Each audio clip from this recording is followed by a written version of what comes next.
Inanunsyo ni Pangulong Ferdinand Marcos Jr. na tatanggalin na ang tinaguriang Mount Kamuning matapos inspeksyonin ang bagong footbridge at busway station sa EDSA sa Quezon City.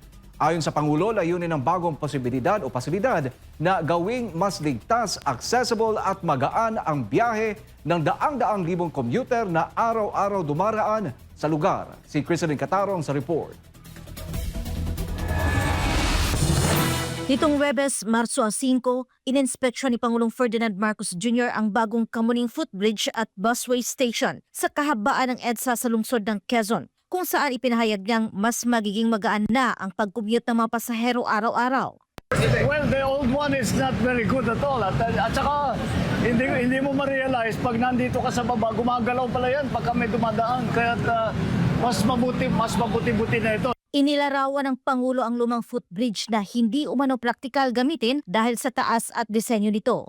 Sinabi ni Marcos na nang una nilang ininspeksyon ang pasilidad kasama ang Metro Rail Transit Line 3, napansin nilang hindi komportable at mahirap gamitin ang lumang hagdan. Ngunit sa bagong footbridge ngayon, aniya, mas mababa na ang aakyating hagdan at nilagyan na rin ng elevator at wheelchair lift upang maging accessible sa mga senior citizen, persons with disabilities at iba pang hirap umakyat ng hagdan. Binanggit din niya na may mga nakahanda pang wheelchair para sa mga ito. Ayon kay Marcos, mahalaga ang mga ganitong pagbabago, lalo't umaabot sa humigit kumulang 750,000 pasahero araw-araw ang gumagamit ng busway at MRT sa kahabaan ng EDSA.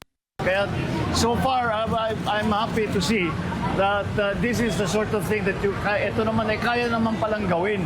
Hindi naman ganun kahirap at basta desidido tayo na ayusin natin ang commuter experience dahil ang dumadaan sa bus pa lang ay 750,000 ang pasahero kada. Tiniyak din ng Pangulo na bibigyang pansin ng pamahalaan ang maintenance ng mga bagong pasilidad, lalo na ang elevator na inaasahang gagamitin ng mabigat araw-araw. Ibinida naman ni Marcos na mas maaga ring natapos ang proyekto kumpara sa orihinal na target. Mula sa 6 na buwan na itinakdang konstruksyon, na kumpleto ito sa loob lamang ng 4 na buwan.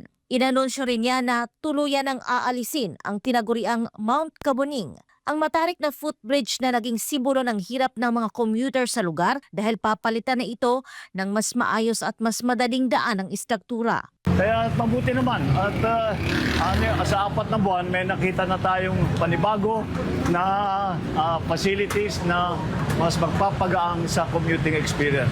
Wala na yung Mount Kamuning. Tatanggalin na namin yung Mount Kamuning para tuloy-tuloy na dito na lang gagamitin. Para sa Diyos at sa Pilipinas kong mahal, ito si Criselyn Catarong, SMNI News.